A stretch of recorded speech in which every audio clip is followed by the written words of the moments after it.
Biryani, pulao, fried rice ഇങ്ങനെ വിവിധ തരം റൈസ് ഐറ്റംസ് ഇപ്പം നമ്മളൊക്കെ കഴിക്കാറുണ്ടല്ലേ. എന്നാൽ ഇതാ തീർത്തും ഡിഫറെൻ്റ് ആയിട്ടുള്ള ടേസ്റ്റിലും ഫ്ലേവറിലും ഒരു അടിപൊളി റൈസ് ഐറ്റം. ഇത് കാണുമ്പോൾ തന്നെ നിങ്ങൾക്ക് കഴിക്കാനും തോന്നും. അതിന് മാത്രം നല്ല ഹെൽത്തിയുമായിട്ടുള്ള ഒരു വിഭവമാണ് ഇന്നത്തെ റൈസ് ഐറ്റം. കൂടാതെ ഇതാ ഇങ്ങനെ കണ്ടോ, നല്ല ഒലർന്ന് കിടക്കുന്ന കണ്ടില്ലേ ഈ റൈസ് ഐറ്റം. അപ്പം ഇങ്ങനെ ഒലർന്ന് കിടക്കണമെങ്കിൽ എങ്ങനെ നമ്മൾ റൈസ് കുക്ക് ചെയ്യണം എന്ന് മുതൽക്കുള്ള സ്റ്റെപ്പ് ബൈ സ്റ്റെപ്പാണ് ഇന്നത്തെ വീഡിയോയിൽ പറയുന്നത്. അപ്പോൾ എല്ലാവരും ഈ വീഡിയോ ഒന്ന് കണ്ടു നോക്കി ഇഷ്ടപ്പെട്ടാൽ ഫ്രണ്ട്സുമായിട്ടൊന്ന് ഷെയർ ചെയ്യുമല്ലോ. നമുക്കിനി എങ്ങനെയാണ് അടിപൊളിയായിട്ട് ഈ രാജ്മ റൈസ് ഉണ്ടാക്കേണ്ടതെന്ന് നോക്കാം. നന്നായിട്ട് പെർഫെക്റ്റായിട്ട് ബസ്മതി റൈസ് വേവിക്കാം. അതിനായിട്ട് വെള്ളം വെച്ചിട്ടുണ്ട്. അതിലേക്ക് കുറച്ച് ഉപ്പിട്ട് കൊടുക്കാം. റൈസിലേക്ക് ആവശ്യമായ ഉപ്പും ഒരു 3 ഏലക്കായ, ഫ്ലേവർ മുഴുവൻ നമ്മൾ ഈ വെള്ളത്തിൽ തന്നെയാണ് കൊടുക്കുന്നത്. ഒരു 3 ഗ്രാമ്പു, ഇനി കുറച്ച് ജാതിപത്രി കേട്ടോ, ഉണ്ടെങ്കിൽ മാത്രം ഇട്ടാൽ മതി ജാതിപത്രി. അതൊരു 4 പീസ് ഇട്ടുണ്ട്. ഒരുപാടായി അതിൻ്റെ ഒരു ഫ്ലേവർ കുത്തും. ഒരു 2 സിന്നമൺ സ്റ്റിക്സ്, 2 ബേ ലീവ്സ്. ഇതിട്ട് കഴിഞ്ഞിട്ട് ഈ വെള്ളം തിളയ്ക്കുമ്പോൾ തന്നെ നല്ലൊരു ഫ്ലേവർ വരും. ആ റൈസിലേക്ക് അത് ഇളകുകയും ചെയ്യും. ഇത് തിളയ്ക്കട്ടെ. ഇനി നമുക്ക് ഒരു 10 മിനിറ്റ് മുമ്പ് ഇട്ടിട്ടുള്ള ബസ്മതി റൈസാണ് കേട്ടോ. ഇത് കഴുകിയെടുക്കണം. ഒരിക്കലും റൈസിനെ ഇങ്ങനെ അമർത്തി കഴുകരുത്. ജസ്റ്റ് ഒന്ന് കഴുകാനേ പാടുള്ളൂ. അമർത്തി കഴുകിയാൽ ഈ റൈസ് പൊടിഞ്ഞു പോകും. അപ്പം നമ്മുടെ ബിരിയാണി കറക്റ്റ് ടെക്സ്ചറിലേക്ക് കിട്ടില്ല. ഇപ്പം ഇതാ വെള്ളമൊക്കെ തിളച്ചിട്ടുണ്ട് കണ്ടോ, നന്നായി തിളച്ചിട്ടുണ്ട്. ഇത് തന്നെ നല്ലൊരു ഫ്ലേവറാണ് ഈ ബേ ലീവ്സും ഗ്രാമ്പും ഏലക്കയായിട്ട്. ഇനി ഇതിലേക്ക് നമുക്ക് ഈ റൈസിനെ ഇട്ട് കൊടുക്കാം. എപ്പോഴും തിളച്ച വെള്ളത്തിലാണ് ഇടേണ്ടത്. 10 മിനിറ്റ് മുമ്പ് ബസ്മതി റൈസ് വേവിക്കാൻ വെച്ചാലും മതി കേട്ടോ. ഇനി ഇതൊരു ഹാഫ് കുക്ക് ആവാനേ പാടുള്ളൂ. ഹാഫിന്ന് കുറച്ചൊരു പകുതി വേവാം, അതിനേക്കാൾ ഒന്നും കൂടി വേവാൻ പാടുള്ളൂ. ഫുള്ളി കുക്ക് ആവണ വരെ വെയിറ്റ് ചെയ്യരുത്. നമ്മൾ ബിരിയാണിക്കായാലും ഫ്രൈഡ് റൈസിനാണെങ്കിൽ ഹാഫ് കുക്ക് ആകുമ്പോൾ തന്നെ വാർക്കണം. ഇപ്പം ഇത് ഏകദേശം ആയിട്ടുണ്ട് കേട്ടോ. നമ്മളൊന്ന് അമർത്തി നോക്കുമ്പോൾ തന്നെ ആയിട്ടുണ്ട്. ഇനി ഇതിലേക്ക് നമുക്കിത് ഒലർന്ന് കിട്ടാനായിട്ട് കുറച്ച് ഓയിൽ ഒഴിക്കണം. ഒരു 2 ടേബിൾ സ്പൂണോളം ഓയിൽ ഒഴിച്ച് കൊടുക്കുന്ന നമുക്ക് ഇതാ ഒഴിച്ചിട്ടുണ്ട്. ഇപ്പോൾ 2 ടേബിൾ സ്പൂൺ ഓയിൽ ഒഴിച്ച് കഴിഞ്ഞാൽ നമുക്ക് പെട്ടെന്ന് ഇത് ഒലർന്ന് നല്ല നീറ്റായിട്ട് കിട്ടും കേട്ടോ. ഇനി ഇതൊന്ന് തിളച്ച് കഴിഞ്ഞാൽ ഒരു തിള വേണ്ടു ഈ ഓയിൽ ഒഴിച്ചിട്ട് നമുക്കിത് വാർക്കാം. വാർത്ത് കഴിഞ്ഞാൽ ഉടനെ തന്നെ വാർത്ത് കഴിഞ്ഞ് ഒന്ന് വെള്ളം പോയി കഴിഞ്ഞാൽ തന്നെ നമ്മളത് മാറ്റുകയും വേണം. വാർക്കാൻ പോകുന്നു.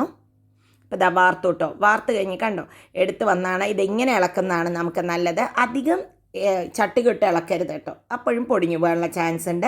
ഇനി ഇതിലെ മസാലകളൊക്കെ എടുത്ത് മാറ്റുക. അപ്പം തന്നെ ഇതൊരു നല്ല ഫ്ലേവറുള്ള റൈസ് ആയിരിക്കും. ഇതൊന്ന് തണുത്തതിന് ശേഷം മാത്രമേ ബിരിയാണി ഉണ്ടാക്കാൻ പാടുള്ളൂ. ബിരിയാണിക്കാണെങ്കിലും ഫ്രൈഡ് റൈസിനാണെങ്കിലും റൈസ് ഒന്ന് തണുത്തതിന് ശേഷം ഉണ്ടാക്കുമ്പോഴാണ് ടെക്സ്ചർ പെർഫെക്റ്റായി വരുള്ളൂ കേട്ടോ. ഇനി നമുക്കിതൊന്ന് തണുക്കാൻ വയ്ക്കാം. ആ സമയം കൊണ്ട് മസാല ഉണ്ടാക്കാം രാജ്മ റൈസിനുള്ളത്. അതിനായിട്ടൊരു ബ്ലെൻഡർ എടുത്തിട്ടുണ്ട്. അതിലേക്കൊരു ചെറിയ ഗാർലിക് ആയതുകൊണ്ട് ഒരു 8 എണ്ണം ഇട്ടിട്ടുണ്ട് കേട്ടോ. ഒരു 3 പച്ചമുളക്, ഇത്രയും വലിയൊരു പീസ് ഇഞ്ചി, 1 ഇഞ്ചിൻ്റെ വലിപ്പമുള്ള ഇഞ്ചിയാണ്. അതിനെ ഒന്ന് ചതച്ചിട്ടാണ് ഇട്ട് കൊടുത്തിരിക്കുന്നത് കേട്ടോ. ഇനി ഇതിലേക്ക് ഒരു പിടി പുതിനയുടെ ഇല, അതുപോലെ തന്നെ നല്ലോണം ഒരു പിടി മല്ലിയുടെ ഇലയും കൂടിയിട്ടുണ്ട്. ഇതിനെ വെള്ളമൊന്നും ചേർക്കേണ്ട, ജസ്റ്റ് നന്നായി ഒന്ന് ക്രഷ് ചെയ്തെടുത്തിട്ട് വരാം നമുക്ക്. ഇതാണ് നമ്മുടെ റൈസിനുള്ള മസാല. ഇനി ഞാൻ റൈസ് ഉണ്ടാക്കാൻ പോകണം. അതിനായിട്ട് നല്ലോണം ഒരു 2 ടേബിൾ സ്പൂണോളം ഗീ ആണ് ഇട്ട് കൊടുത്തിരിക്കുന്നത്. ഞാൻ വേറെ ഓയിലൊന്നും ഒഴിച്ചു കൊടുക്കുന്നില്ല. അതിലേക്ക് 1 ടീസ്പൂണോളം നല്ല ജീരകം ഇട്ട് കൊടുക്കുന്നുണ്ട്. ജീരകം നന്നായി പൊട്ടണം, അപ്പോഴാണ് ടേസ്റ്റും ഫ്ലേവറൊക്കെ വരിക. അതിലേക്ക് ചെറുതായി അരിഞ്ഞിട്ടുള്ള 1 കപ്പ് ഒനിയൻ ഇട്ട് കൊടുക്കാം. ഒനിയൻ നന്നായി സോട്ടാവണം കേട്ടോ. നല്ല കളറൊക്കെ മാറി ആ ഒരു ഗോൾഡൻ കളറിലൊക്കെ ആയിക്കോട്ടെ. കുറച്ച് ഉപ്പിട്ട് കൊടുക്കുന്നുണ്ട്. ഇതൊന്ന് നന്നായി ഒന്ന് ആവണം. ഈ പാന് കൊള്ളാം കേട്ടോ. ഞാൻ ഇതിൻ്റെ ഒരു അൺബോക്സിങ് വീഡിയോ ഇട്ടിരുന്നു. ഇപ്പോൾ ഇതാ കളറൊക്കെ മാറി നന്നായിട്ട് കണ്ടോ. ഈ കളറൊക്കെ ആകുമ്പോൾ ഇനി നമുക്കിതിലേക്ക് ചെറുതായി അരിഞ്ഞ് വെച്ചിട്ടുള്ള ടൊമാറ്റോ ആണ് ഇട്ട് കൊടുക്കുന്നത്. 1 കപ്പ് ടൊമാറ്റോയും കൂടി ഇട്ട് കൊടുക്കുന്നുണ്ട്. ഇനി ഈ ടൊമാറ്റോ മാഷ് ആവുന്നവരെ നമുക്കതിനെ വഴറ്റി കൊടുക്കാം. നന്നായിട്ട് കുക്കാവണം ടൊമാറ്റോ. അതിന് വേണമെങ്കിൽ നിങ്ങൾക്ക് അടച്ച് വെച്ച് കുക്ക് ചെയ്യാം. നന്നായി വെന്തതിന് ശേഷം മാത്രമേ നമുക്ക് ഇതിന് മസാലകളൊക്കെ ചേർത്താൻ പാടുള്ളൂ. അപ്പോൾ ഇതാ ഒരു 5 മിനിറ്റ് കൊണ്ട് തന്നെ അതെല്ലാം നന്നായിട്ട് ആവുന്നുണ്ട്. ഈ പാനിൽ കുക്ക് ചെയ്യുമ്പോൾ ഞാനിത് ലോ ഫ്ലെയിമിലാണ് വെച്ചിരിക്കുന്നത്. ഈ പാൻ നല്ല ഹെവി ആയിട്ടിരിക്കുന്നുണ്ട് കേട്ടോ. അതുകൊണ്ട് തന്നെ എനിക്ക് നന്നായിട്ട് കുക്ക് ചെയ്യുമ്പോൾ നല്ല കംഫർട്ടബിളായിട്ടുണ്ട്. കുറച്ച് ഗ്യാസേ ഉപയോഗിക്കുന്നുള്ളൂ. ഇത് കണ്ടോ, അത് നന്നായി മാഷ് ചെയ്തിട്ടുണ്ട് ആ ടൊമാറ്റോ ഒക്കെ. ഇനി അതിലേക്ക് ആ ഗ്രൈൻഡ് ചെയ്ത് വെച്ചിട്ടുള്ള മസാലയുടെ മിക്സാണ് ഇട്ട് കൊടുത്തത്. ഇനി അത് നന്നായി ഒന്ന് ഇതിൻ്റെ കൂടെ ചേർത്ത് നന്നായി മിക്സ് ചെയ്യാം. മിക്സ് ചെയ്ത് ഒരു 5 മിനിറ്റ് നന്നായി കുക്കാവണം. ആ പച്ചമണം ഒന്ന് മാറണം കേട്ടോ. ഒരുപാട് നേരം ഒന്നും പച്ചമണം മാറേണ്ട ആവശ്യം വരില്ല. ഇത് കളറൊക്കെ ഒന്ന് ചേഞ്ചായി വരട്ടെ. ഒരു 5 മിനിറ്റ് ഇങ്ങനെ ഇരിക്കട്ടെ. വേണമെങ്കിൽ ഓയിലോ ഗീയോ നിങ്ങൾക്ക് ഇട്ട് കൊടുക്കാം. എനിക്ക് ആദ്യം ഇട്ട ഓയിൽ തന്നെ മതിയായി. ഇനി അതിലേക്ക് കുറച്ച് കസൂരി മേത്തിയും കൂടി ഇട്ട് കൊടുക്കണ്ട. ഇതും കൂടി ആകുമ്പോഴേക്കും നല്ലൊരു ഫ്ലേവറും വെറൈറ്റി ആയിട്ടുള്ളൊരു ഫ്ലേവറിലുള്ള റൈസാണ് ഈ രാജ്മ റൈസ്. ഇതിപ്പോൾ രാജ്മയും റൈസും ഒക്കെ മിക്സ് ആകുമ്പോൾ ശരിക്കും കാർബോഹൈഡ്രേറ്റും പ്രോട്ടീനും ഒന്നിച്ച് മിക്സ് ആയിട്ടാണ് കേട്ടോ നമ്മൾ കഴിക്കുന്നത്. ഇതിൻ്റെ കൂടെ കറിയുടെ ഒന്നും ഒരു ആവശ്യവുമില്ല. ഒരു റായ്ത്ത മതി. ഇനി അതിലേക്ക് കുറച്ച് മഞ്ഞൾപ്പൊടി, ഒരു 1/2 ടീസ്പൂൺ മുളക് പൊടി, 1/2 ടീസ്പൂൺ കാശ്മീരി ചില്ലി, ഒരു 1/2 ടീസ്പൂൺ മല്ലിപ്പൊടി, 1/4 ടീസ്പൂൺ നല്ല ജീരകത്തിൻ്റെ പൊടി, പിന്നെ ഒരു 3/4 ടീസ്പൂണോളം ഗരം മസാല. ഇത്രയും മസാലകളെ ചേർക്കുന്നുള്ളൂ നമ്മളിതിൽ. ഇനി ഇതിനെ നന്നായി ഒന്ന് മിക്സ് ചെയ്യുക. അതിനെ ഒന്ന് നന്നായി എല്ലാവിടേക്കും ഒന്നായി ആ ഓയിലൊന്ന് മിക്സ് ആവണം. അത്രയേ ഉള്ളൂ, ആ ഗീയിൽ. ഇപ്പം ഇതെല്ലാം മിക്സായി വരുമ്പോൾ നമുക്കിതിലേക്ക് വേവിച്ച് വെച്ചിട്ടുള്ള രാജ്മ വേവിക്കുമ്പോൾ എപ്പോഴും ഞാനിതിപ്പോൾ തലേ ദിവസം വെള്ളത്തിലിട്ട് രാവിലെ ഇട്ട് വേവിക്കുക ചെയ്തത്. അധികം വെന്ത് കുഴയാനും പാടില്ല കേട്ടോ. അപ്പോൾ ഇതാ നന്നായി അതിനെ മിക്സ് ചെയ്തിട്ടുണ്ട്. നിങ്ങൾക്കതിൽ ഉപ്പ് പോരായെങ്കിൽ ഇട്ട് കൊടുക്കാൻ മറക്കരുത് കേട്ടോ. അതുപോലെ തന്നെ എരിവ് നല്ലോണം വേണമെന്നുള്ളവരാണെങ്കിൽ കുറച്ചും കൂടി ഇടാം. ഉപ്പ് കുറവായതുകൊണ്ട് ഞാൻ കുറച്ച് ഉപ്പ് ഇട്ട് കൊടുത്തിട്ടുണ്ട്. ഇനി ഇതിനെ ഒന്ന് നമുക്ക് മിക്സ് ചെയ്തതിന് ശേഷം ഒന്ന് അടച്ച് വയ്ക്കാം. ഈ മസാലയൊക്കെ ഇതിലേക്ക് ഇറങ്ങട്ടെ. ഈ മസാല ആക്ച്വലി നല്ല ചപ്പാത്തിയുടെ കൂടെ വേണമെങ്കിലും കഴിക്കാമെന്ന് എനിക്ക് തോന്നിയിട്ടോ. നല്ല ടേസ്റ്റുള്ള മസാലയായിരുന്നു. ഇപ്പോൾ ഇതാ റെഡിയായി വന്നിട്ടുണ്ട്. അതിൽ മസാലയൊക്കെ പിടിച്ചിട്ടുണ്ട്. ഒരു 5 മിനിറ്റ് ഇങ്ങനെ വെച്ചപ്പോൾ ലോ ഫ്ലെയിമിലാണ് വെച്ചത്. ഇനി ഇതിലേക്ക് ആവശ്യത്തിന് റൈസ് ചേർത്തി കൊടുക്കാം. അപ്പം ഞാനിതാ വേവിച്ച റൈസ് മിക്സ് ചെയ്യുന്നുണ്ട്. റൈസ് കണ്ടോ ഒന്ന് തണുത്തപ്പോൾ എത്ര ഉലർന്നിട്ടായിരിക്കുന്നതെന്ന്.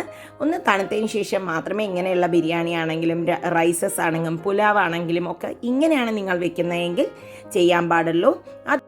അതുപോലെ തന്നെ നമ്മൾ ബസ്മതി റൈസ് വേവിക്കുമ്പോൾ എപ്പോഴും പരന്ന പാത്രത്തിൽ വേവിക്കാൻ നോക്കുക കേട്ടോ. ഉരുണ്ട പാത്രങ്ങളിൽ വേവിക്കുമ്പോൾ എനിക്ക് തോന്നിയിട്ടുള്ളത് പെട്ടെന്ന് കുഴഞ്ഞു പോകാനുള്ള ചാൻസസ് ഉണ്ട്. പിന്നെ അതിൽ ഒന്നിച്ച് നിറഞ്ഞിരിക്കുമ്പോൾ കുഴഞ്ഞു പോകാനും അത് തിങ്ങിയിട്ട് വേവ് കൂടുതലാവാനുള്ള ചാൻസസ് വളരെ കൂടുതലാണ് കേട്ടോ. കുറച്ച് മല്ലിയിലയും കൂടി ഇട്ട് കൊടുത്തിട്ടുണ്ട്. അത് മിക്സ് ചെയ്തതിന് ശേഷം ഇതിനെ ഒന്ന് നമുക്കൊരു 2 മിനിറ്റ് ഒന്ന് അടച്ച് വെക്കാം. ആദ്യം ഒന്ന് മിക്സ് ചെയ്തതിന് ശേഷം നന്നായി ഒന്ന് മിക്സ് ചെയ്യാം കേട്ടോ. ഇത് കേട്ടോ, ഇതിങ്ങനെ മെല്ലെ ഒന്ന് മിക്സ് ചെയ്ത് കൊടുക്കാം. അതിനെ ലോ ഫ്ലെയിമിൽ വെച്ചാലും ഇത് ആവശ്യത്തിന് അതിലേക്ക് നമുക്ക് ഇത് കയറുന്നുണ്ട്. ആവിയൊക്കെ ആവശ്യത്തിന് കയറുന്നുണ്ട്. ജസ്റ്റ് ഒന്ന് മിക്സ് ചെയ്ത് ഒരു 5 മിനിറ്റ് അടച്ച് വെച്ചിട്ടുണ്ട് ഞാൻ.